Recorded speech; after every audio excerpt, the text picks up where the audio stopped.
प्रिय दर्शकों नमस्कार। 10 मई 2024 शुक्रवार के दिन अक्षय तृतीया आ रही है। अक्षय तृतीया के दिन बेलपत्र की सहायता से किया गया एक छोटा सा उपाय करवा सकता है आपके बच्चों का विवाह। यदि आपके बच्चों की शादी में लगातार देरी बनी हुई है, आपके बच्चों को मनचाहा जीवन साथी नहीं मिल पा रहा है, तो ये वीडियो आपके लिए है।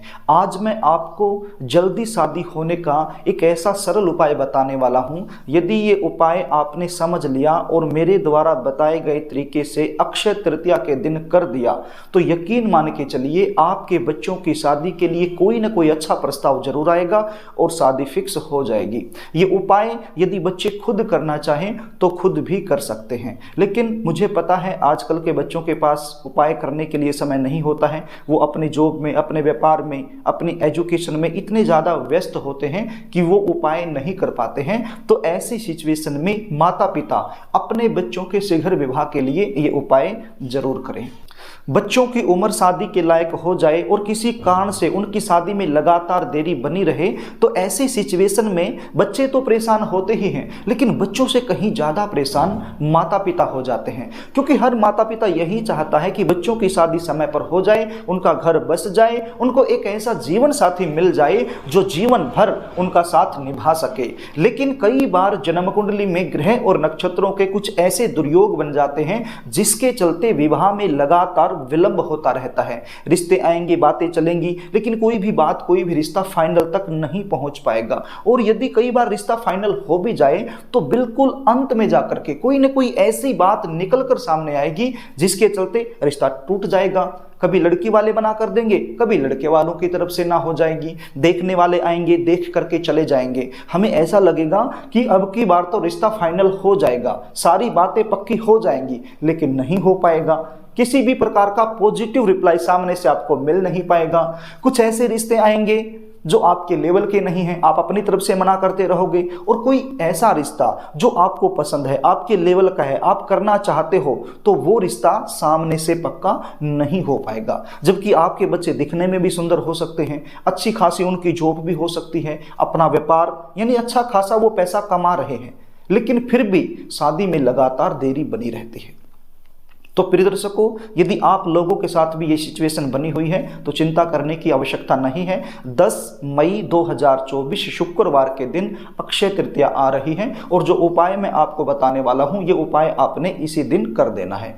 उपाय बताऊं इससे पहले आपसे निवेदन करना चाहूँगा, यदि आप चैनल पर नए हैं और अभी तक आपने इस चैनल को सब्सक्राइब नहीं कर रखा है तो मुझसे लगातार जुड़े रहने के लिए अभी इस चैनल को सब्सक्राइब कर लीजिए, बेल आइकन को भी प्रेस करके रखिए। चैनल को सब्सक्राइब करना, बेल आइकन को प्रेस करना, वीडियो को लाइक करना, ये पूरी तरह से निःशुल्क होता है, इसमें आपका कोई भी पैसा नहीं लगता है। तो प्रिय दर्शकों, आई होप आपने चैनल को सब्सक्राइब कर लिया होगा। अब आप इस उपाय को ध्यान से सुन लीजिए। ये उपाय आपने 10 मई 2024 शुक्रवार के दिन करना है। ये उपाय आप सुबह भी कर सकते हो और शाम को भी कर सकते हो। ये उपाय करने के लिए आपके पास क्या सामग्री होनी चाहिए, पहले आप इसको नोट कर लीजिए।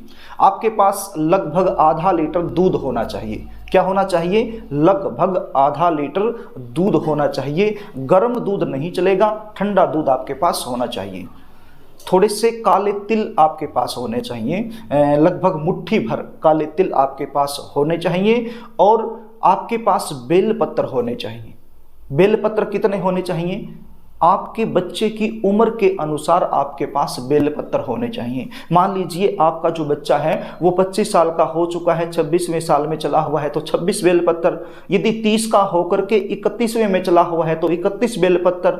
और यदि 28 का होकर के 29वें में चला हुआ है तो 29 बेलपत्र। यानी कि वर्तमान समय में आपका बच्चा जिस उम्र में चला हुआ है उतने ही आपने बेलपत्र लेने हैं। बेलपत्र कटा फटा नहीं चलेगा, बिल्कुल साफ सुथरा साबुत बेलपत्र आपके पास होना चाहिए। ये बेलपत्र आपको कहाँ से मिलेंगे? आपके आसपास कोई भी बेलपत्र का पेड़ हो वहाँ से आपको मिल जाएंगे। यदि आपको नहीं पता है तो आपके आसपास कोई भी शंकर भगवान का मंदिर है तो वहाँ पर जो पुजारी रहता है उसको जरूर पता होता है कि आसपास बेल आसपास में बेलपत्र कहाँ है, तो वो आपको रास्ता दिखा सकता है, वो आपको बता सकता है कि वहाँ पर बेलपत्र का पेड़ है, तो वहाँ से आप तोड़ के लेके आ सकते हैं। या फिर शंकर भगवान का जो मंदिर होता है उसके सामने भी बेलपत्र बेचने वाले होते हैं, तो वहाँ से भी आप खरीद सकते हो। तो कैसे भी करके बेलपत्र आपके पास होने चाहिए, आप कहीं से भी लेके आ सकते हो। तो उम्र के अनुसार बेलपत्र होने चाहिए। ये 3 चीज़ें आपके पास होने चाहिए। आपने क्या करना है, ये जो काले रंग के तिल मैंने आपको मुट्ठी भर बताए हैं, तो इनको आपने अच्छे से रगड़ लेना है, अच्छे से पीस लेना है, इसका चूरा बना लेना है। अब ये चूरा किस में आप बनाओगे, आप सिलबट्टे में भी बना सकते हो, या कैसे भी करके इसको आपने अच्छे से पीस लेना है, चूरा बना लेना है, या फिर मिक्सी में भी आप बना सकते हो, ग्राइंडर में भी आप बना सकते हो। इसको अच्छे से पीसकर जो आधा लीटर दूध मैंने बताया उसके अंदर आपने मिक्स कर लेना है। अब ये दूध किस बर्तन में लोगे, आप लोटे में भी ले सकते हो, या फिर कोई कटोरा टाइप में कोई भी बर्तन हो उसमें भी आप ले सकते हो। तो इसको अच्छे से मिक्स कर लीजिए, काले तिल अच्छे से पीसकर इस दूध के अंदर आपने मिक्स कर लेने हैं। अब 2 चीजें आपके पास हो गई, एक तो वो दूध जिसके अंदर आपने काले तिल मिक्स कर लिए हैं, और बेलपत्र। ये दोनों चीजें लेकर के आपने शंकर भगवान के मंदिर में चले जाना है, या तो सुबह के समय या शाम के समय। शंकर भगवान के मंदिर में जाकर के जहाँ पर शिवलिंग है वहीं पर जाकर के बैठ जाना है, और सबसे पहले गणपति जी महाराज से प्रार्थना करनी है कि हे गणपति जी महाराज, ये जो उपाय मैं कर रही हूँ या कर रहा हूँ, अपने बच्चों के शीघ्र विवाह के लिए कर रही हूँ या कर रहा हूँ, ऐसा आपने बोलना है। और उनसे प्रार्थना करनी है कि इस उपाय में किसी भी प्रकार का विघ्न बाधा प्रवेश ना हो, यानी कि सफलतापूर्वक इसका लाभ मुझे मिल जाए। ऐसी प्रार्थना गणपति जी महाराज से आपने सबसे पहले करनी है। यदि आप बच्चे खुद कर रहे हो तो भी इसी प्रकार से करनी है, और यदि माता पिता हैं तो भी आपने गणपति जी महाराज से प्रार्थना करनी है। उसके बाद आपने एक बेलपत्र उठाना है, और जो दूध है जिसके अंदर काले तिल मिले हुए हैं, तो उसके अंदर इस बेलपत्र को डुबो देना है, यानी भिगो लेना है। और भिगोने के बाद शिवलिंग पर अर्पित कर देना है। क्या बोल के, श्री शिवाय नमस्तुभ्यम। एक बेलपत्र लिया, दूध में भिगोया, शिवलिंग पे अर्पित किया और बोल दिया श्री शिवाय नमस्तुभ्यम। दूसरा बेलपत्र लिया, दूध में डुबोया और शिवलिंग पर अर्पित कर दिया और बोल दिया श्री शिवाय नमस्तुभ्यम। तो इस प्रकार से सारे बेलपत्र दूध में भिगो कर शिवलिंग पर अर्पित करते रहिए और श्री शिवाय नमस्तुभ्यम बोलते रहिए। सारे बेलपत्र आपने इसी प्रकार से शिवलिंग पर अर्पित कर देने हैं। उसके बाद ये जो दूध बचा हुआ है काले तिल वाला, तो इसको भी आपने ऊपर से शिवलिंग पर ही अर्पित कर देना है, श्री शिवाय नमस्तुभ्यम बोलते हुए। प्रिय दर्शकों, इतना सब करने के बाद हाथ जोड़ करके भाव से, मन से, श्रद्धा से, विश्वास के साथ शंकर भगवान और मां पार्वती से आपने प्रार्थना करनी है अपने बच्चों के शीघ्र विवाह होने के लिए। जो भी आपके मन में भाव है आज शंकर भगवान के सामने आप बोल दीजिए। प्रिय दर्शकों, यदि आप अपने बच्चों की जन्म कुंडली का विश्लेषण मुझसे करवाना चाहते हैं, बच्चों की शादी में लगातार देरी बनी हुई है, उसका मुख्य कारण क्या बनता है वो मुझसे जानना चाहते हैं, आपके बच्चों की शादी कहाँ होगी, कौन सी दिशा में होगी, कैसे परिवार में होगी, शादी के बाद का जीवन कैसा रहने वाला है, या फिर शादी के अलावा कोई और भी समस्या आपके जीवन में चली हुई है और आप उसका ज्योतिषीय समाधान चाहते हो, तो अपनी या फिर अपने बच्चों की जन्म डिटेल लिखकर स्क्रीन पर दिए गए व्हाट्सएप नंबर के जरिए मेरे पास भेज सकते हैं और जन्म कुंडली का साइंटिफिक तरीके से सटीक विश्लेषण मुझसे करवा सकते हैं।